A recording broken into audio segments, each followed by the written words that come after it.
Hi family, how are you doing? Welcome to Alanomosh YouTube channel. Thank you so much for coming back. Thank you for subscribing. Thank you for liking, commenting. Guys, I'm so excited. I'm in the USA. I'm in Alaska. Guys, dreams are valid. I want to tell you that dreams are valid, and never never look down upon yourself. Everything is valid. Your dreams are valid. God is on your side. Don't even depend on your relatives. Don't depend on your friends. Depend on God. God is able to elevate you from one level to another. So today I'm going to tell you about how I got my USA C1D visa. So this is the process. You just Google American US C1D visa in Kenya. If you're in Kenya, if you're in Uganda, if you're in Tanzania, or even if you're in Ghana, if it doesn't matter where you are, even if you're in Dubai, just Google US C1D visa. After you Google, you'll get the website there. After you get the website, please go and apply. You need to pay $160. You need to give them all the details. So you give them all the details that you give them the details that you give them the employment details, where you have been working, why are you going to the US, have you ever worked in a ship, because C1D visa is always for cruise ship, is only for seafarers, so only for cruise ship workers, cruise ship staff. So they will ask you why are you going to the US, which company are you going to work for, have you ever worked in a cruise ship. Those are the questions that they're going to ask you, guys. So please be alert when you are applying for this C1D visa. And please, the details that you're going to enter in the C1D visa in the system, those are the questions that they are going to ask you in the embassy. So already you have applied, and then you need to wait for them to get back to you. They'll either give you most probably they give you like a year after. They'll schedule you for an appointment, which will be like a year after, so it will be very late for you. So what you need to do is just be calm and try to expedite. There's an icon for expediting the appointment. So if they give you, like, let's say now I'm talking to you in let's say I'm talking to you in June, and then they give you like next year, March or April, so you have a chance of you to expedite. Maybe you're going to work in October this year, or you're going to work in September, or you're going to work in August, and you want to go as soon as possible. You have a chance of expediting, but it's not guaranteed that you'll get the chance. So you can expedite, and then they will deny you or they'll accept you. So me, I did my appointment. I did my application in January this year, January 2023, and then I got my appointment. I got my appointment around, when was my appointment? I got my appointment around we are in June now, right? So we are in May. We are in end of May. So I believe I got my appointment around April. I had an appointment of April 17. So I went to the embassy, and then I presented my papers. So when you're going to the embassy, so once you have expedited, or you have not expedited, but at least you have the appointment, you need to get your papers together. You need to have your employment letter, you need to have your passport ready with you, because already you are going to leave your passport for them to do the visa, right? So you need to have your passport, you need to have your passport, and you need to have a letter of employment or your contract, so that when you go to the embassy, it's just, so when you go there, just be calm, be there very early. They do it on first come first serve basis. They don't do it, yes, your appointment might be at 8 or 12 or 11, but please be there on time. Be there like 30 minutes before time, because people are going to be there very early. I remember I went there, I arrived at around 8:15, because my appointment was at 8:30. Then I arrived at 8:15, but people were already queuing from 7 a.m. So please be early. Those are some of the tips. Please be early for your appointment. Be calm. At least dress. You don't have to dress officially, but at least be smart, so that they can see that, oh, this guy is going to work. And then when you get there, just queue, follow the queues, follow the protocols. I remember they told me that I cannot go in with my headphones, so I had to leave them outside. I had to look for somebody to give them outside. I didn't know it when I was going there, but I had to follow the procedures and leave my headphones outside. my earpads, yeah. It's because of iPhone, yeah. So I had to leave them outside, and then I had to give somebody money so that they can hold them for me, you know, so that I cannot miss this appointment because of headphones. Yes, they were expensive, but anyway, who doesn't want to do the appointment because of headphones? So I had to leave my headphones outside.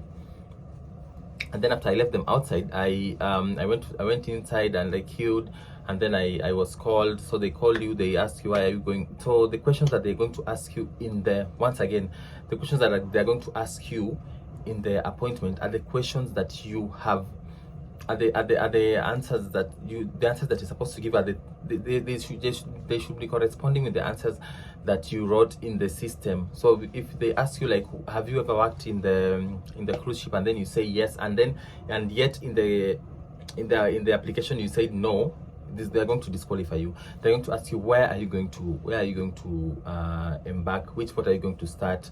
So you need to know the port that you're going to start, because the port is going to be written in your contract. Which port are you going to start? Is it Miami? Is it Alaska? Is it Seattle? Now that we're in the US, guys, it's cold, it's freezing here. That's why I'm dressed in a pull neck. I hope you like it.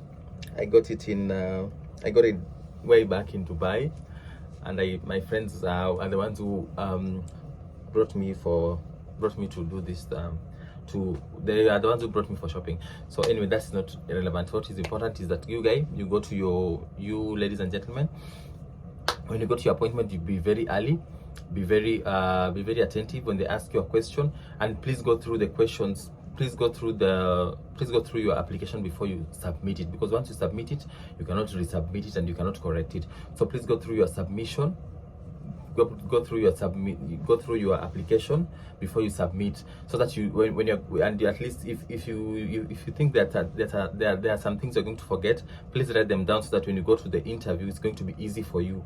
So yes, so at least know what you have written in your application. Have you ever worked in a cruise ship? What are your job qualifications? Have you ever worked in a hotel, or have you ever worked in a, in the hospitality industry, so that it's going to be easy for you to pass the interview? Because if they ask you a question, I remember there was a time they asked me a question about, like, they ask you like very specific questions, like from what time to what time have you worked in a ship. If you said you've worked for Mediterranean Sea Cruise, they're going to ask you from when to when. Or if you've worked in, let's say you've worked in Nairobi, or you've worked in Dubai, they'll ask you the name of the hotel, the name of the company. You need to write it in the system, and you need to tell them the truth when you're going for the interview, because they have very critical questions when they are asking you. They're not hard questions, they're just tricky questions, so that they can fail you. But just be calm, be focused, just know, tell God, and also pray before you go for that appointment. God comes a long way when you pray. Pray. Don't listen to people who have failed for that interview. They might discourage you. So just pray to God and ask God to favor you when you're going for that interview. If you're a Muslim, pray to Allah. If you're a Christian, please pray to God that, please God, may you guide me, may you protect me, may you give me this opportunity, because many people fail this. Many people fail these interviews. And please don't forget to carry your stamped, signed letter of employment. This one is going to be automatic. You're going to get the job. You're going to get the visa. You're going to get the visa if you have the letter of employment and you have your passport. So after you leave them. So when you are accepted, when they ask you questions and you answer them, and then you're accepted, you're going to be given a blue slip. Yeah, you're going to be given a blue slip saying that giving you instructions on how you're going to collect your passport after the visa is issued. If you're denied, you're going to get a pink slip. So who wants to get a pink slip, guys? Just follow the instructions, follow the protocols. You're going to get this visa, because it's going to be very important. Mine is running for 5 years, and I'm so excited. I cannot wait to work for 5 more years here. I hope that after 5 years I'm going to change I don't know, change career, depending on where God will want me to be, because I believe that my life is there are phases. So I was working in Kenya, then I moved to Dubai, now I moved to the ships. I believe there's a time frame for everything. So Once you have been given the blue slip, you need to leave your passport, and then they'll contact you on how to collect. I remember they contacted me on email and with the tracking number, and then I went to DHL, and then I picked my visa. I was so excited because I saw it was 5 years. Wow. I was like, God, I'm so excited, I'm so happy, I'm so grateful. Thank you so much for my fans, thank you for my family, thank you for my God for just allowing me to get this visa. Because I remember there was a time I failed in Dubai, time like this last year, I believe. It was around August last year. I failed the visa. So, but now I have it. So 5 years, I'm going to be cruising in the USA. Now we are in Alaska. We are going to go through Joanneau. You're going to go through Ketchikan. You're going to go to Vancouver, Canada. You're going to go round and round from back and forth. In the oceans, guys. So please apply. Also, I wanted to address the question of medical. Guys, medicals, your company needs to tell you the doctors or the clinics that you're going to visit, so that you may be done medicals. I don't have my company and your company are not the same, so for me, I did my medicals in Dubai, and I did my medicals in Dubai, and I paid around 720 dirhams, which is non-refundable. But for the visa, they refund you in my company. So I don't know how your company works. So about the medicals, this is very clear to you. Please ask your company to send you the clinics that you're supposed to visit. So I hope I have addressed this, and I hope you guys have understood how to pass the C1D visa interview. Yes, be early. Know the details that you filled in the application, and be there on time. Smile, just be calm and pray to God that He's going to give you this visa. So thank you so much for watching. Thank you for commenting. Thank you for liking. I'm so excited. I'm in the US. I hope I'm going to make money. I hope I'm going to make more money, and I hope I'm going to make for you more vlogs. Just stay tuned. I'm going to post nice videos of the snow, of the mountains, of the hills, everything, the sea animals, if I get to see some of them, like the penguins. I'm yet to see the penguins. I'm yet to see the dolphins. I'm also yet to see the whales and the all the sea animals, sea lions that are all over the world. So once again, I hope I'm clear about the US visa, and I'm also clear about the medicals.